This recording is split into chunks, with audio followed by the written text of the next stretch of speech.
Yo, yo, yo, it's your boy Colin, aka Colin Trades CSP, back with you with another video.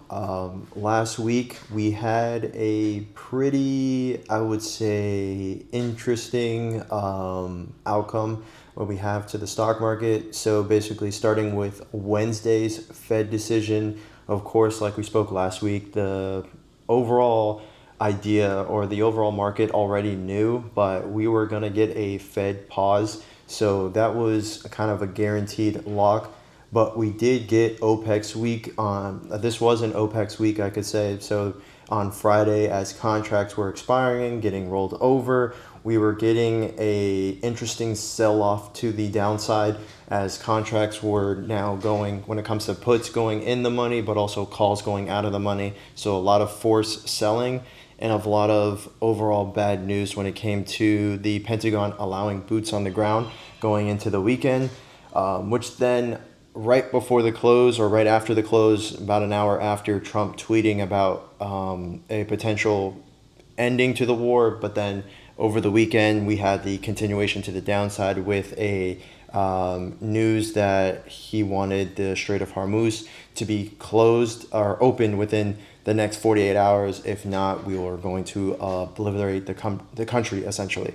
So there was a lot of interesting news that happened starting last week on Wednesday with the Fed decision, more Iran news, and then now we're going into a new week with hopefully with the basically Monday opening of potentially with the end of the 48 hours of if they do not open the Strait of Hormuz, there's a potential chance of more continuation of attacking and stuff like that. So a lot of up and down news going into this coming week. So we just got to make sure that we're prepared as traders to understand that we need to keep an eye on these key levels as we break them to the downside, or if we can potentially catch some bounces to the upside from those key levels. So this is a new week. I hope you guys enjoy this video. If you guys have any questions or concerns, leave a comment down below. But let's get into it. Like I said, let's start off. We're going to go into the news, and then we're going to make our way through to the charts, and I'll give you guys some 3 ideas that I'm keeping a look at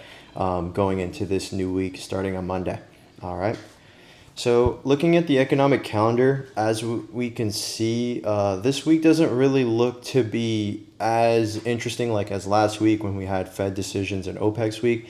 But we do have some type of movement that we want to make sure that, or some type of data that we want to make sure that we're keeping in track of. Starting with Monday, we have construction spendings. But as you can see, it's a delayed report. So it's information that we already know. It's just updated information at this point from January. Then Tuesday, U.S. productivity revisions again from Q4. So this is just basically the GDP data that is being revised. So we just want to make sure that these are in number from the fourth quarter GDP, but nothing, again, too crazy. S&P flash U.S. service PMI, manufacturing PMI. We do have Michael Barr speaking at 6:30 p.m., but this is, of course, after market close. Wednesday, import price index minus fuel. Another Fed speaking after the close on Wednesday. Thursday, initial jobless claims. This one is going to be slightly important as we have, when it comes to the Fed rate decisions, a lot of news coming out potentially of a hike coming towards the end of this year, but more of that just basically we're just looking to make sure that we continue to have cuts. And then again on Thursday, more Fed speaking after hours. Then Friday, consumer sentiment. This can potentially move slightly of the market if this is to the downside. Just basically it's just overall consumer sentiment and their idea of the market of is it good or bad. So again, really nothing going on extremely when it comes to economic news, but it's something we also want to pay attention to, especially going into the following week or with the start of a new month, U.S. unemployment rate. So that is something we want to make sure that we're keeping an eye on next week. But as of right now, this week, nothing on the economic side when it comes to data coming out. Now, we do have a interesting earnings week that we have to pay attention to. with GameStop coming out on Tuesday. That's one that's going to be a fun one, a little meme stock rally. ONDS on Wednesday before the market, so that is just a little drone stock, something to keep an eye on that. And then Carnival Cruise Line on Friday, a little consumer sentiment to see how the cruise lines are doing. But other than that, nothing else to keep an eye out when it comes to earnings, but it's going to be a fun one to see how the overall market reacts on Tuesday with GameStop reporting earnings.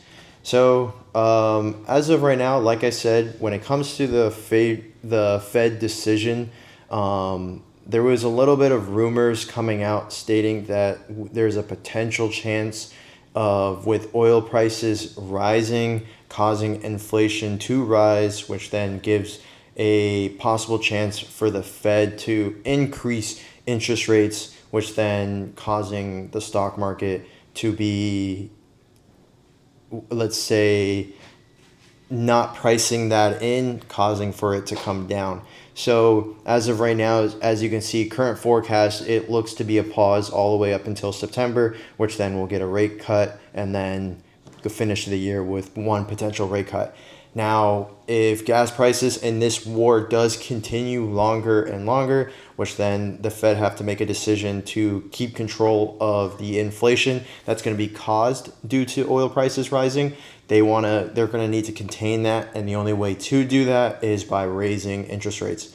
That's going to cause a trickle down in the market overall, as right now you can clearly see one rate cut is projected. If that turns into a rate hike, the market then has to price that in, causing a downside into the market. So that's something that the longer this war goes on, the longer that the inflation data is going to be respecting newer highs, like basically increasing, allowing oil prices to continue to increase, allowing for a trickle down effect in the overall market, in different sectors. So that is something you want to make sure you're paying attention to.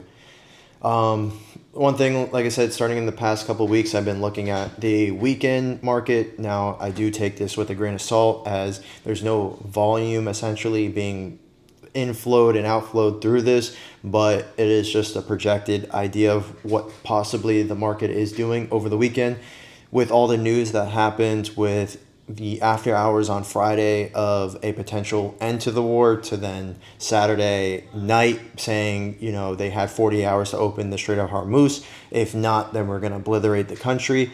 So, once that news came out, there was a possible chance of a gap down. So, as of right now, the market is down almost, not, a little less than 1%, but nothing crazy. But the one thing I'm going to be keeping an eye on is I do see that we could potentially open below the big support area at 24,000. If we do open below that, that is a very key level, which I'll show you in the charts to pay attention to as we move forward, going into the coming weeks. And like I said, more bigger key data is going to be coming out. If we do break key support zones, there's a good chance we can continue to that direction, to rather the upside or downside. But so with this being to the downside, if those news come out bad, we could see continued sell off, like we have since the highs. So these are some numbers I want to make sure to pay attention to in the coming weeks, or this week coming up. So just basically pay attention to that. But let's get into the charts so I can show you exactly what's going on.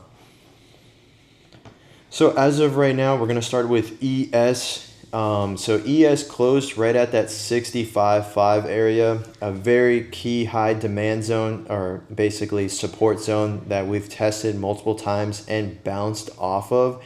If this does decide to break, you start to zoom out, we will probably come down to this 63, below 63, so 625 area as potential support. But to be honest, if we do get to basically break this key level, I would test recent highs before we had the tariff news back in April of last year.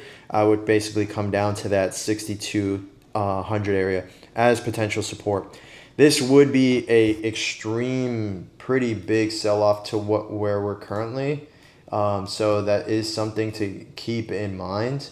that's more than a 6% drop to the downside that we would need to pay attention to. Let me see if I can move this. So that is something we need to pay attention to if we do have a continuation to the sell-off. But one thing to always note that these sell-offs are, yes, they are overall bad as asset prices do come down, but these are also very, very, very good opportunities, as overall that the stock market always essentially goes up. There's too much money on the line for this to essentially break. So, these are opportunities to where, you want to make sure you're saving cash for good opportunities like this, as stocks become very, very, very discounted on the long-term basis. So that is a key level that I'll be keeping an eye out, especially if the market does gap down at open, and we open up roughly around that 6,500 to maybe 6,400. If we open up in this channel, I would maybe look for a potential short-term bounce in this area, but my main target will be this 6,200 to 61.5 as potential bounce. Now looking at NQ, as you've seen in that weekend outlook, or the weekend futures market, sort of, we were below the 2,400 support that we've been marked out for a very long time. The last time we entered into this area was back in September 25, but we've held this support area for a very long time, and it looks like we are now breaking below that 24. So what I want to make sure to keep an eye on is if we do continue to sell off, I'm going to be testing again pre-April of last year's highs, back in February 2025 before the tariff news, is this 22.2 area to 22,000 area. So I would basically keep this zone as potential support if we do want a continuation to the downside. Of course, there is going to be probably some buying pressure in this zone as we get to the 23,000 psychological level, but also just overall support in these areas if we do get that low. But potentially, I think if the news continues, as the war continues, and a possible chance of interest rates going higher this year, we could see this 22,000 definitely, for sure. But not financial advice, of course. But that's something to keep an eye on when it comes to that. And then leading into this, the last one, of course, is Bitcoin. So like I've said in previous videos, 75,000 was the key level to break. We had attempt originally back in last week, the beginning of the month, we had that 75 test, or 74. We rejected it. We again attempted it this past week, and we got to 76, a little 76 spike, but then we rejected it again.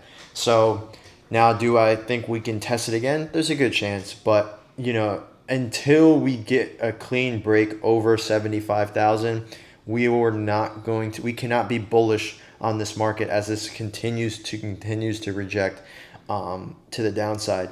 So if we keep rejecting this 75, my main target will be this below this 52,000 area, 55,000.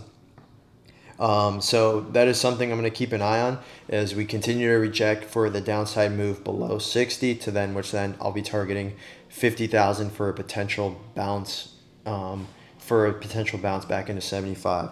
But this will be basically until we get over 75, I cannot be bullish overall with the market. As you can see, it's just basically the continuation of this head and shoulders pattern to the downside. And, that's just the way the market is. So as of right now, the overall market doesn't look so good. But again, there's key levels you want to play that allow for a good way to make some decent amount of money to the upside for small short-term bounces.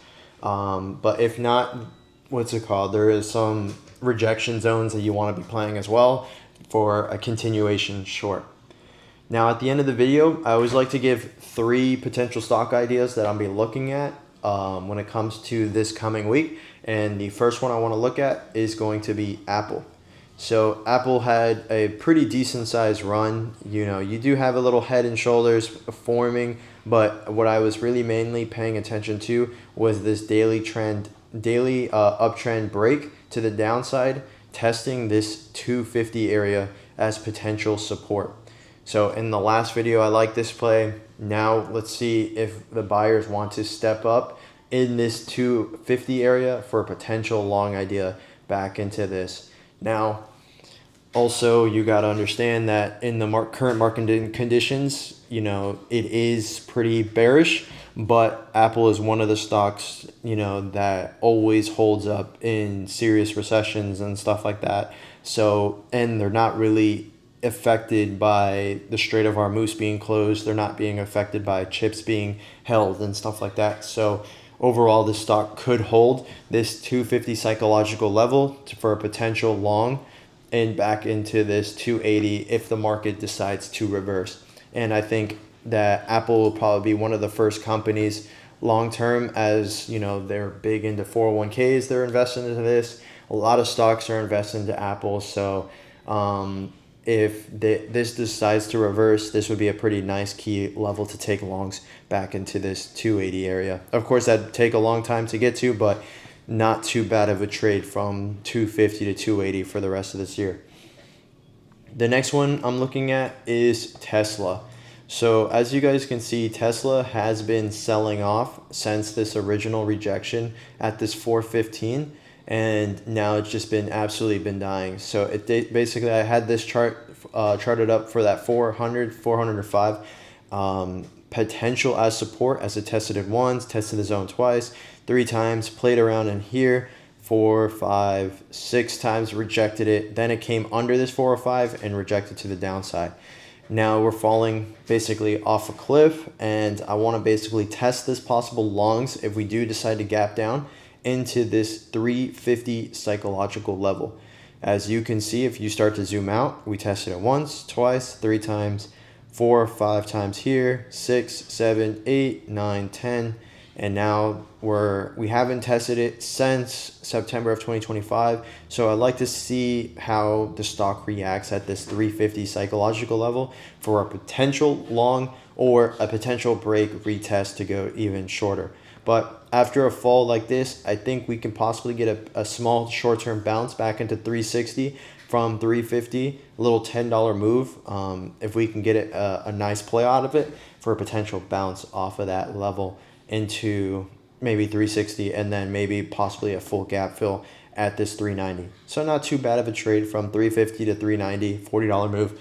That's a pretty decent size money maker right there. So I'm gonna be keeping an eye on this key level to see if we can potentially find some buyers here.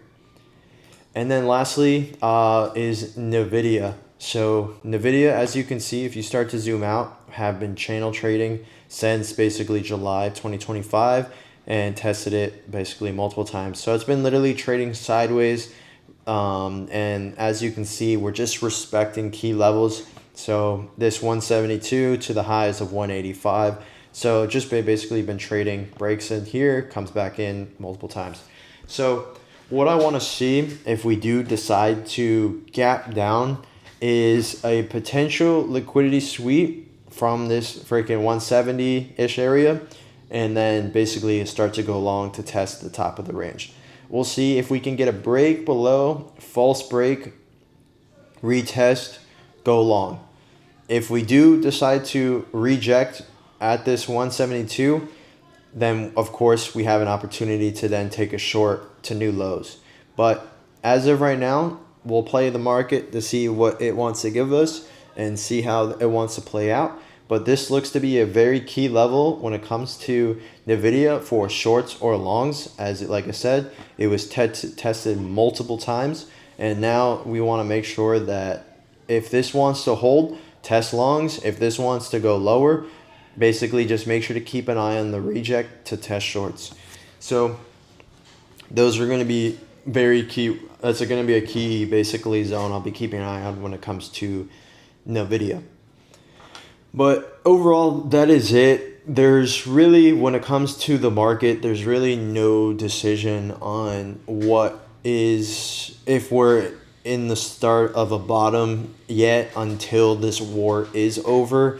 Me personally, again, not financial advice, but me personally, I won't be thinking that we're going long until one is we get over some certain key levels, but also two, when the Fed decides to cut rates. Once the Fed decides to cut rates, then you can make that educated decision and state that, like, hey, this is the bottom. The Fed is cutting rates. There's going to be an influx of money coming into the market, which then allows for the stocks to move higher, and so forth, allowing for people to borrow money at lower rates and so forth. So there will be a lot more, I guess, buying power coming into the market if the Fed decides to cut rates. So, and looking at that forecast I showed you, it doesn't look like we're not getting that until September of this year.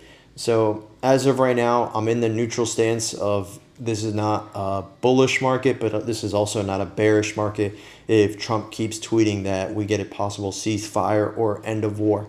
So you just got to make sure to keep an eye on key levels when you're trading so that you do not get basically faked out in any type of direction as of right now. But with that, that is the end of this video. I hope you guys enjoyed this video. Again, if you have any questions or concerns, leave a comment down below. If you like these type of videos, hit the like button, hit the subscribe button, and the bell notification. But with that, I hope you guys have a good trading week, have a good trading rest of this month, and just make sure to start next month on the right foot and make sure to secure that bag. So with that, hope you guys enjoy the rest of your day and have a good weekend. Peace.